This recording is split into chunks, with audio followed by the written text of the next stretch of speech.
There are worse travel nightmares come true. Overbooked planes, screaming flight attendants, unruly passengers, and drivers for hire running amok. These traumatic trips caught on tape are bound to make you think twice before buying that ticket to ride.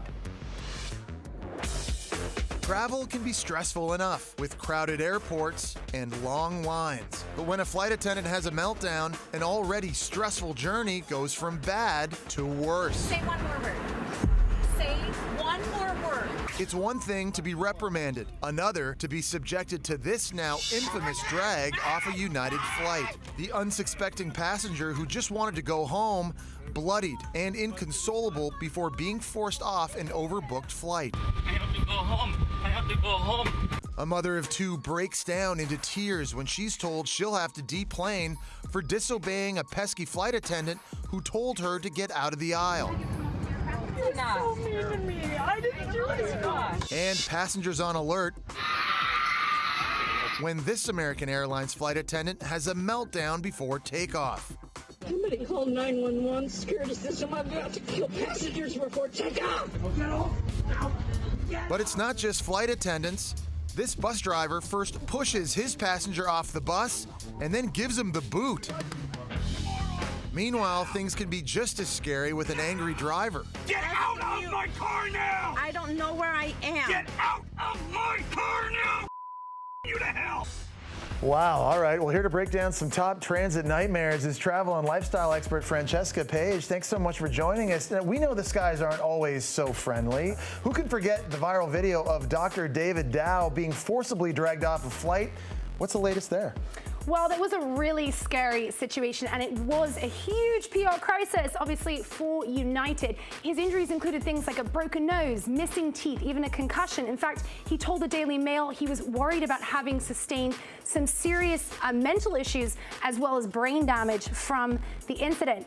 And we still don't know how much he was paid to keep his mouth shut, probably in the millions. Wow. Okay, Yes. well, we know disorderly conduct in the skies. That happens all the time. But what happens when it's the flight attendant having a next level freak out? Watch this. Get out of my way!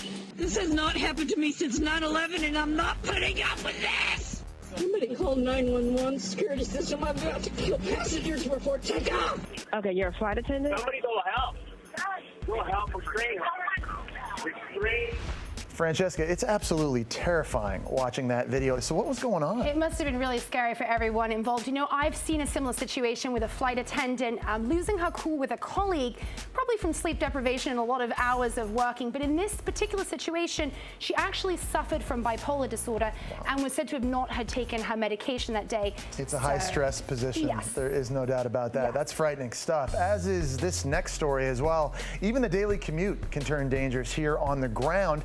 Check out what happens when a passenger goes postal on a city bus in Port Angeles, Washington. Francesca, talk us through what we're seeing right here. Right, this is Riley White. This gentleman here, he punches an 80-year-old lady in the face and then he goes to strangle the bus driver herself.